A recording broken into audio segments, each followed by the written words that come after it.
ನನ್ನ ವಿದ್ಯಾರ್ಥಿನಿಯರಿಗೆ ನನ್ನಿಂದ ನಮಸ್ಕಾರಗಳು.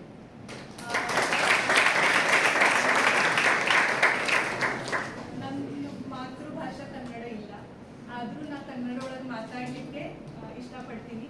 ನನ್ನಿಂದ ತಪ್ಪಾದರೆ ಕ್ಷಮಿಸಿ. ಇವತ್ತಿನ ಕಾರ್ಯಕ್ರಮಕ್ಕೆ ಬಂದಿರುವ ಎಲ್ಲ ಮಾನ್ಯರಿಗೆ ನಮ್ಮ ಡಿಪಾರ್ಟ್ಮೆಂಟಿಂದ ಆಭಾರ ಕೋರುತ್ತೇನೆ. ಯಾಕಂದರೆ ಇಷ್ಟು ಸಣ್ಣ ಟೈಮ್ ಒಳಗೆ, ಶಾರ್ಟ್ ಟೈಮ್ ಒಳಗೆ ಇವರೆಲ್ಲರೂ ಇಲ್ಲಿ ಬಂದರು. ಮತ್ತು ಇವತ್ತಿನ ಚಲನಚಿತ್ರ ಯಾವುದು ಇವತ್ತು ಪ್ರದರ್ಶನ ಆಗುತ್ತದೆ ಅದರ ಬಗ್ಗೆ ಎಲ್ಲರೂ ಮಾತಾಡಿದರು. ಈ ಚಿತ್ರ ನಾನು ನೋಡಿಲ್ಲ, ನನಗೂ ನೋಡಲಿಕ್ಕೆ ಇಷ್ಟ ಇದೆ. ಯಾಕಂದರೆ ಬಹಳಷ್ಟು ಮಂದಿ ನನಗೆ ಏನು ಹೇಳಿದ್ರು, ನೋಡೋ ಹಂಗೆ ಇದು ಮೂವಿ ಇದೆ, ನೋಡೋ ಹಂಗೆ ಈ ಪಿಕ್ಚರ್ ಇದೆ. ಎಲ್ಲರೂ ಹೇಳಿದ ಹಾಗೆ ನೀವು ಇದನ್ನು ನೋಡ್ರಿ. ನಿಮಗೆ ಇದು ಟೆಕ್ಸ್ಟ್ ಬುಕ್ ಅಂತ ಸಿಲೆಬಸ್ ಅಂತ ಅದಕ್ಕೆ ನೋಡಬೇಕು. ಇದನ್ನು ನೀವು ಲಾಂಗ್ ಟರ್ಮ್ ಒಳಗೆ, ನಿಮ್ಮ ಫುಲ್ ಲೈಫ್ ಒಳಗೆ ಇದು ನಿಮಗೆ ಯೂಸ್ ಆಗಬೇಕು. ಅದರಿಂದ ಏನು ಮೂಲ್ಯ ಅವರು ಹೇಳಲಿಕ್ಕೆ ಇಷ್ಟಪಡ್ತಾರೆ ಅದನ್ನು ನೀವು ಡೇ ಟು ಡೇ ಲೈಫ್ ಒಳಗೆ ಯೂಸ್ ಮಾಡಲಿಕ್ಕೆ ಟ್ರೈ ಮಾಡಿ. ಈ ಒಂದು ಕಾರ್ಯಕ್ರಮಕ್ಕೆ ಮಠಪತಿ ಸರ್ ಬಹಳಷ್ಟು ಇನಿಷಿಯೇಟಿವ್ ತಗೊಂಡಾಗ. 15 ದಿವಸದಿಂದ ಅವ್ರು ನನ್ನ ಕಡೆ ಬಂದಿದ್ದರು. ನಾ ಹೇಳಿದೆ ಅವ್ರಿಗೆ ಮಾಡೋಣ ಅಂತ ಈ ಕಾರ್ಯಕ್ರಮ.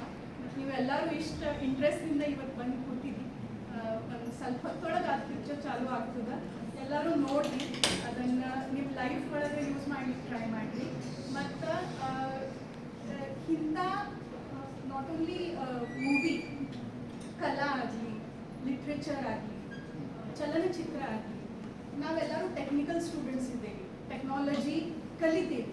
ಖರೆ ಇವುಗಳನ್ನು ನಾವು ಯಾವಾಗಲೂ ಇವು ನಮ್ಮ ಲೈಫ್ ಒಳಗೆ ಭಾಳ ವರ್ಷ ಆದರೂ ಇವು ನಮಗೆ ಏನು ಕಲಿಸ್ತಾರಲ್ಲ ಅದು ಭಾಳ ಯೂಸ್ಫುಲ್ ಆಗ್ತದೆ. ಟೆಕ್ನಾಲಜಿ ಬರ್ತದೆ, ನಾಳೆ ಚೇಂಜ್ ಆಗ್ತದೆ, ಹೊಸ ಟೆಕ್ನಾಲಜಿ ಬರ್ತದೆ.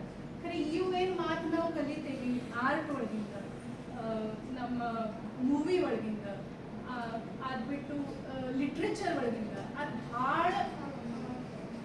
ಅದರೊಳಗೆ ಭಾಳ ಮೂಲ್ಯ ಅದ. ಸೊ ಅದನ್ನೇ ಯಾವಾಗೂ ಬಿಟ್ಟು ಕೊಡಬೇಡಿ. ಎಲ್ಲರೂ ಅದನ್ನು ಇಂಟ್ರೆಸ್ಟಿಂದ ನೋಡಿರಿ. ಚೆಂದಾಗಿ ನಿಮ್ಮ ಎಕ್ಸಾಮ್ನೂ ಬರೀರಿ. ಇದೆಲ್ಲ ಅರೇಂಜ್ಮೆಂಟ್ ಮಾಡಿದ್ದಕ್ಕೆ ಎಲ್ಲರಿಗೂ ನನ್ನ ಧನ್ಯವಾದ. ಮತ್ತು ಮಠಪತಿ ಸರಿಗೂ ನನ್ನ ಧನ್ಯವಾದ. ನನ್ನ